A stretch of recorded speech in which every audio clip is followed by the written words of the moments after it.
போடு.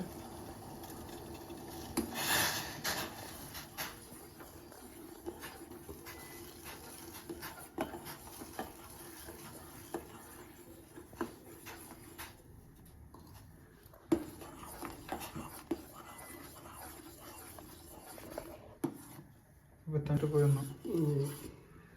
கொஞ்சம் குறைச்சி வச்சுட்டு அப்படியே 10 நிமிஷம் அப்படியே இருந்தால் போதும்ல.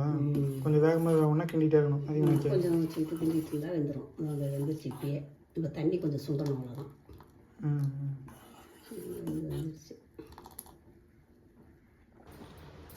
தண்ணிலாம் சுண்டுற வரைக்கும் இந்த மாதிரி கிண்டிகிட்டே இருக்கணும்.